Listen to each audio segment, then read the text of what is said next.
આદમી પાર્ટીના નેતાઓને ચૈતર વસાવા એન્ડ કંપનીને કે આ ભૂમિ ભારતની ભૂમિ, આ ભારતની ભૂમિ એ ભારત માતાની ભૂમિ છે, ભારત માતા સૌની ભૂમિ છે, સર્વની ભૂમિ છે, જ્ઞાતિ જાતિ ધર્મના ભેદ વગર આ ભૂમિ પર બધા જીવી રહ્યા છે, કોઈ કોઈની ભૂમિ નથી.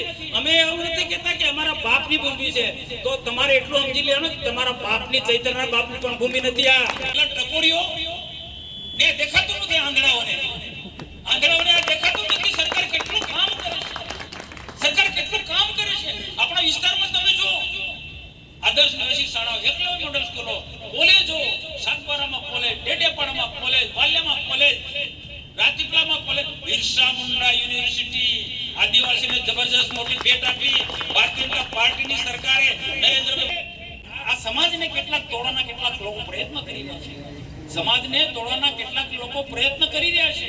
સરકાર આટલું બધું કામ કરે છે, સરકાર આટલું બધું કામ કરે છે, અને છતાં પણ ક્યાંક કેવી ટીકા ટિપ્પણી એમાં કોઈ ના આવે. આપણી જે સરકારે જે કામ કર્યા છે, મોદી સરકાર કામ કરી રહ્યા છે, ગુજરાતમાં ભૂપેન્દ્ર પટેલની સરકાર, એમના મંત્રીઓ કામ કરી રહ્યા છે, છતાં ગુજરાતના મંત્રીઓની કેટલાક ટપોડિયા ટિપ્પણી કરે, એમને થોડું શરમ આવી જાય. તમે ક્યાં રાજા ભોજ અને ક્યાં ગાંગુ તેલી, ક્યાં રાજા ભોજ અને ક્યાં ગાંગુ તેલી. તમારી કોઈ હસ્તી નથી. અમારા ભારત સરકારની મંત્રીઓને તમે ટીકા ટિપ્પણી કરો, તમે શું હસ્તી છે? તમે તમારી ઓકાત શું છે? આ બધા લોકો શું છે, વિદેશી તાકાતના આધારે દેશને તોડવાના પ્રયત્નો કરે છે. દેશના આદિવાસી સમાજ ખૂબ પ્રગતિના માર્ગે જઈ રહ્યો છે, એને ગમતું નથી. કારણ કે સરકારની અલગ અલગ બધી યોજનાઓ છે, અને 2047 સુધીમાં દેશ વિકસિત ભારત બની જાય, દેશ સમૃદ્ધ ભારત બને, આપણે આત્મનિર્ભર ભારત બને. જે આપણા દુશ્મનો જે છે વિદેશી, એમને ના ગમે, એ લોકો આપણા અંદર જે બમ બરાડા પાડે છે ને સોશિયલ મીડિયામાં, જે ખોટી બધી વાતો કરે છે ને, એવા એમનો હાથો બનીને કૂદામકૂદ કરે છે. મારે નામ નથી લેવું, તો તમે સમજી શકો છો. સમાજને સંગઠિત રાખવાનો છે, દેશને અખંડિત રાખવાનો છે. આ ભાગલાવાદી પરિબળોથી સાવધાન રહેવાનું છે. બિરસા મુંડાના જીવનમાંથી પણ પ્રેરણા લેવાની છે. બિરસા મુંડાએ શું કહ્યું છે? કેટલાક કુરિવાજો, અંધશ્રદ્ધાઓ, કેટલાક વ્યસનો પણ છોડવા પડશે ભાઈ. આ જે લોકો વ્યસનો કરતા હોય ને, એ બધું સમજી લે ભાઈ. બિરસા મુંડાએ કીધું છે, મનસુખ વસાવા નથી કહેતા. બિરસા મુંડાએ કહ્યું છે, દેશ ગુલામો તો ત્યારે કીધું છે, આદિવાસી પાછળ છે. એનું મૂળ એક જ કારણ કે વ્યસનો છે. વ્યસન એટલે દારૂ તાળી એકલું નહીં, ગુટકા ફુટકા બધું જ વ્યસનો, અંધશ્રદ્ધા, એમાંથી બહાર નીકળી અને શું કહ્યું છે, અંગ્રેજી શિક્ષણની હિમાયત કરી છે. એટલે એમના પ્રતિમાઓ મુકાય છે.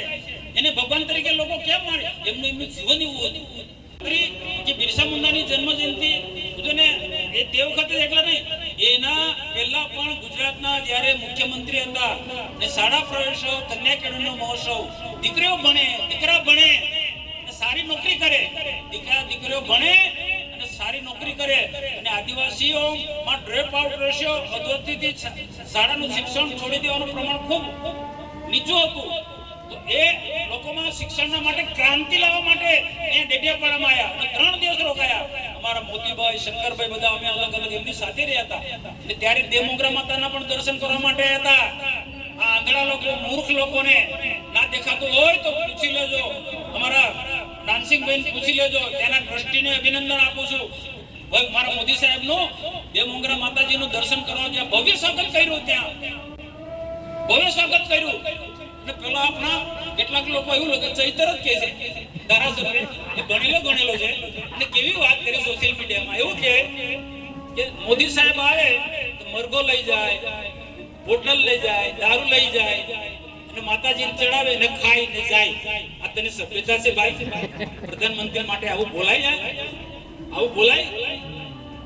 દેમોગરા માતાજી પાસે બધા લોકો જાય છે, ખાવા પીવા વાળા ભાઈ પણ જાય, અને અમારા જેવા ભગતો પણ જાય. હું ભગત છું, હું ત્યાં માતાજીના દર્શન કરવા માટે જઉં છું, હું માતાજીના દર્શન કરવા માટે જઉં છું. આ ચૈતર વસાવા એવું સ્ટેટમેન્ટ આપે, એની એવું હસિયત છે મોદી માટે આવું લખે, પ્રધાનમંત્રી માટે. અરે આપણું ગૌરવ છે કે માતાજીને દર્શન માટે આવ્યા છે. તો તમે જોયું દેમોગરાના માતાજીના દર્શન કર્યા પછી બિરસા મુંડા કરતા પણ દેમોગરા માતાને આખા વિશ્વમાં, ભારત નહીં નાનસિંહભાઈ, આખા વિશ્વને બતાવ્યું મોગરા માતા છે. આખો હિન્દુ સમાજ અહીંયા નમન કરવા આવે છે. આખો હિન્દુ સમાજ અહીંયા વાદા રાખે છે. આદિવાસી થી માંડીને બધા જ લોકો, રાજસ્થાન, ગુજરાત, મહારાષ્ટ્ર, મધ્યપ્રદેશ, બધા જ આદિવાસી, બીજા લોકો પણ આવે છે. અમારા ચંદ્રકાંત આદિવાસી નથી, છતાં જાય નથી જોતો, જાય છે. અમારા મારુતિ જાય છે, દરબાર છે, બાપુ છે. સમય સમય એવા કેટલા, એવું નથી કે આદિવાસીઓ છે, ભક્તો પણ જાય. વાતોજી સંપ્રદાયના ગરભાઈ પણ થાય દર્શન કરવા માટે. માતાજી એ તો શક્તિ સ્વરૂપમાં છે. હા, બે મોગરા માતા એ શક્તિ સ્વરૂપમાં. તમે જગદંબા તો, તમે કાલિકા કહો, અંબે કહો, દુર્ગા કહો, જે પણ કહો, સપ્તશૃંગી કહો, સરસ્વતી કહો, મહાલક્ષ્મી, નવદુર્ગા કહો, વરાયુ કહો, જે પણ કહો, આ માતાજીના આ બધા અલગ અલગ સ્વરૂપો છે. આ સૃષ્ટિ પર જ્યાં જ્યાં માતાજીની યોગ્ય લાગ્યું છે ત્યાં પ્રગટ થયા છે. પણ કેટલાક લોકો જેમનું કોઈ અસ્તિત્વ નથી, એવા લોકો ઠોકમ કરે છે.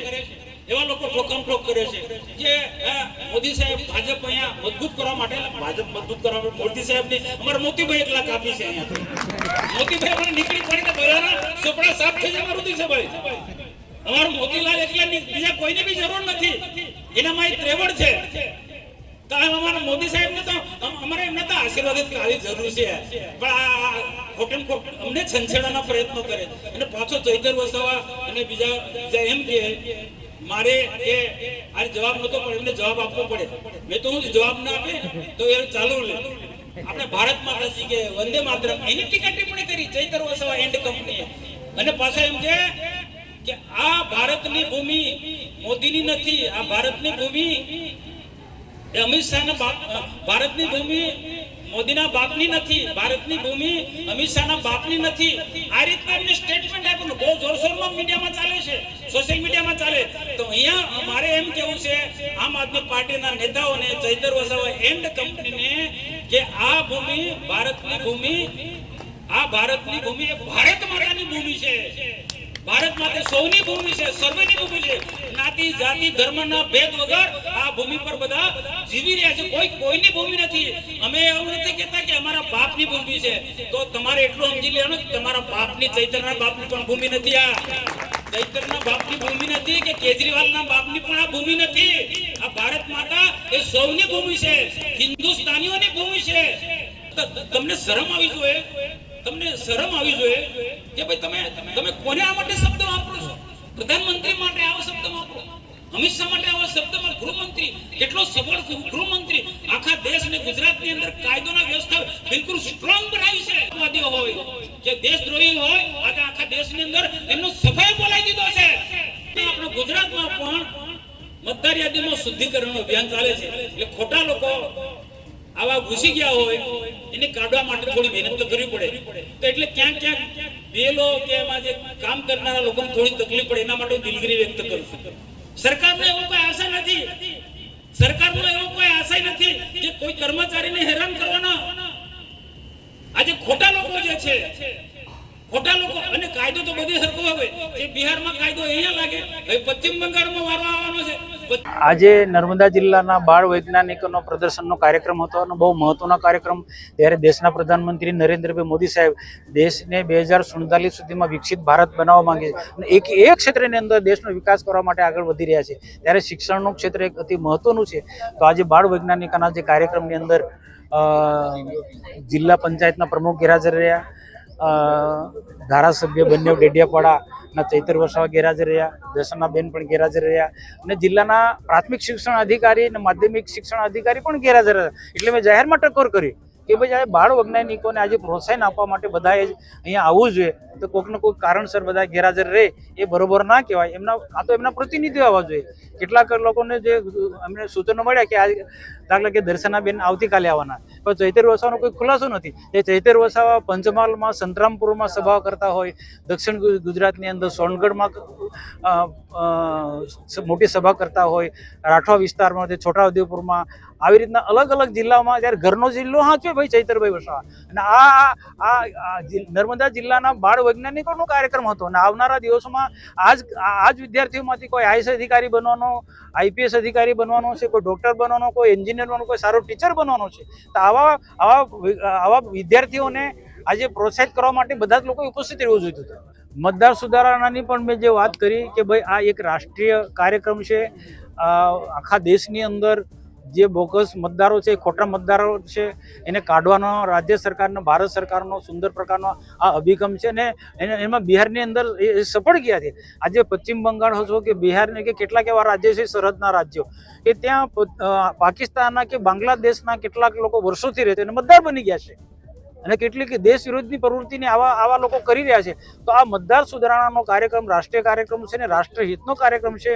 અને આવનારા દિવસોમાં દેશના પ્રધાનમંત્રી નરેન્દ્રભાઈ મોદી જે પ્રકારે આ કાર્ય કરી રહ્યા છે, રાષ્ટ્રને પ્રગતિના માર્ગે લઈ જવાનો કે અમેરિકાની હરોળમાં લઈ જવું, ચાઇનાની હરોળમાં લઈ જવું, તો એમાં આ મતદાર સુધારણાનો જે કાર્યક્રમ છે એ પણ અતિ મહત્વનો કાર્યક્રમ છે. એમાં પણ આપણે ધ્યાન આપવાની જરૂર છે. આમાં કોઈ જ્ઞાતિ જાતિનો કોઈનો એ નથી, વિરોધ નથી, પરંતુ એક રાષ્ટ્રહિતનું કાર્ય છે. બીએલઓ તમારી પાસે કોઈ ભલામણ માટે ઘણા બધા બીએલઓ અમારી પાસે આવ્યા હતા. એમને પણ મેં એટલે જાહેરમાં આજે અપીલ કરી કે આ કાર્ય તો કરવું જ પડશે ભાઈ. એક અને આખો વાતને આ જે જવાબદારી છે, જવાબદારી આપણે સમજવું પડશે. આ રાષ્ટ્રીય કાર્ય છે. અને કોઈ અધિકારીને પણ મેં કીધું કે કંઈકનું કોઈ કારણ છે, કોઈ બીમાર હોય અથવા તો કોઈ સામાજિક કારણ છે, કોઈકનું કોઈ દાખલા કોઈ બેન છે એ પ્રેગ્નેન્ટ વાળો સમય હોય તો એવા સમયે એને મુક્તિ મળવી જોઈએ. એ પણ મેં જ્યાં કહેવા જોઈએ, પણ બધાની મુક્તિ ન મળવી જોઈએ. અને આજે મેં જાહેરમાં અપીલ કરી બધા શિક્ષકોને. ઘણા બીએલઓની મૃત્યુ પણ થઈ છે આ કામ. કેટલી સરકારનું કેટલું દબાણ છે એની ઉપર? જો એમાં શું છે, આને અમે પણ દુઃખ વ્યક્ત કરીએ છીએ કે આ બીએલઓની કામગીરી કરતા ક્યાંક આવી ઘટનાઓ ઘટી છે. એ દુઃખદ, પણ સરકાર જે કાર્ય કરવાનું તો સંપન્ન તો કરવું જ પડશે. તો એમાં માનસિક રીતે, મનોબળ રીતે મારે રાષ્ટ્રીય કામ કરવું છે એ ધ્યેયથી કરશે તો ઘણા બધા પ્રશ્નો સોલ્વ થઈ જશે. રાજ્ય સરકારે છૂટછાટ પણ આપી છે એવું પણ જાણવા મળ્યું છે. જ્યાં જરૂર જણાય ત્યાં બધાને છૂટછાટ, જ્યાં જરૂર જણાય મેં કીધું છે, ત્યાં જરૂર જણાય ત્યાં એને રાજ્ય સરકારે છૂટછાટ આપી છે. અને તે ખ્યાલ આવી જાય કે જરૂરી જેને છે કે આને છૂટછાટ આપી શકાય, પણ જેને ખરેખર ઈરાદાપૂર્વક કામ કરવું નથી એવા લોકોને સરકાર છૂટછાટ નહીં આપે.